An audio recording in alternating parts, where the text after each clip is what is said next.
plain old board and turn it into a whitewashed, weathered, fun personality board. So we're going from this to this.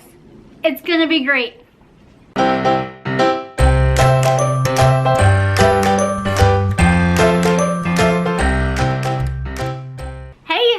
From Sugar Bee Crafts. Today's project, we're going to take a regular board and turn it into an awesome board. You're going to really love how simple this is to achieve and how easy it comes together.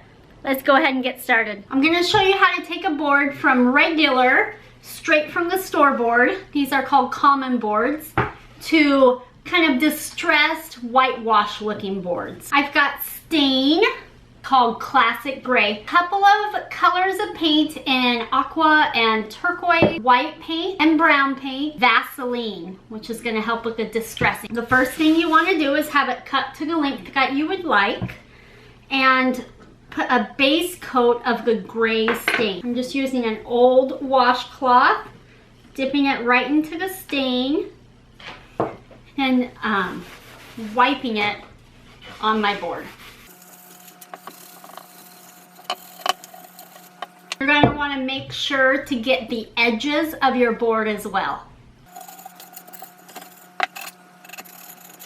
It doesn't have to be perfect. In fact, we're going for imperfection on this. You can go ahead and let that dry if you want. I'm just going to keep on working. This is like our base coat, our base layer. So on top of this, I'm going to use the Vaseline, and it's going to help with the next layers, make it chippy and distressed looking. Wherever the Vaseline is, the paint or the rest of the stain is not going to adhere as well. So it's going to look like it didn't attach in that spot. Randomly, don't cover the whole board, just here and there to make it look distressed.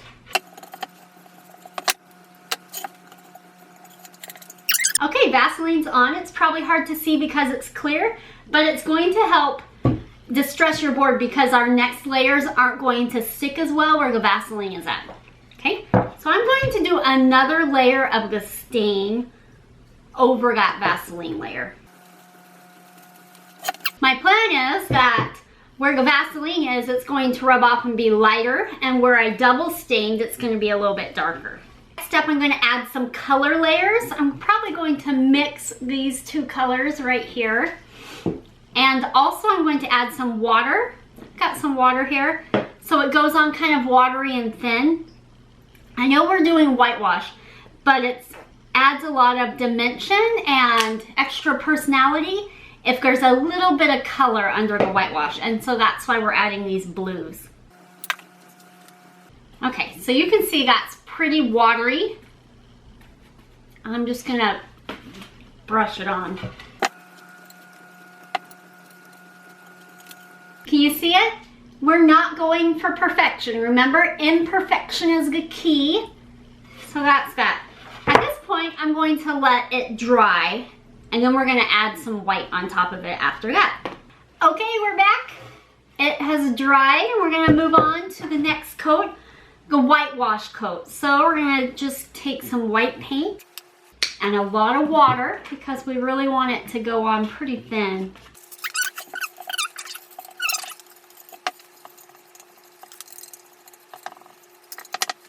Okay, so I've got a coat of whitewash on. We're gonna let that dry a little bit, but I'm also gonna add some less watered down white on top again, and I'm gonna brush that on with a bristle brush. Again, I'm gonna add water to it, but not near as much. I'm just gonna dip my brush in the water and then in the white paint and then add some white.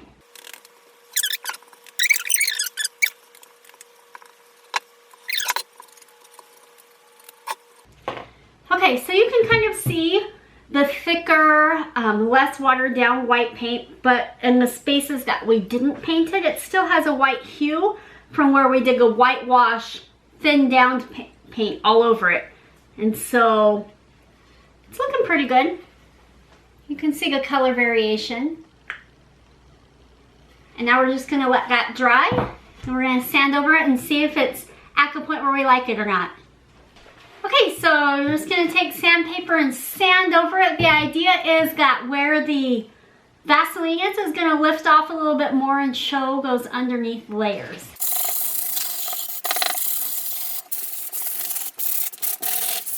can use any type of sandpaper you want. This is pretty coarse because it's what I had at home, but you can just experiment and see what you like. Okay, I'm gonna wipe the dust off of this. I kind of like where we're at so far. I like the color that's really melted into the wood. Gives it a little bit of a weathered look. I like the raw wood showing through in parts, and I really like the gray stain that I have on.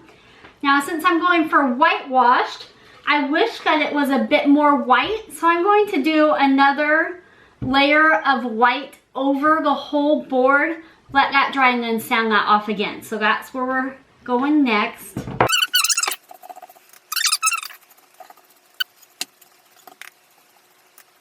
I mean, it looks pretty white going on, and as it dries, it's letting some of that color in behind it, but I want it to be a little more opaque in spots, a little less see-through, and so that's why I'm adding this second color of less watered down. Okay, I think that's about where I want it to be at. And again, we're gonna let that dry. Okay, so we're back, it dried. This is where we're at, this is what it's looking like. I actually really like where we're at. You can see some opaque parts and some less opaque, so you can see the wood coming through, the gray stain coming through, the sanded areas coming through, a little of that blue turquoise coming through, and I just think that this is going to be a great base to my project that I'm working on next. What we started with, and then the gray weathered, almost whitewashed board that we came out with.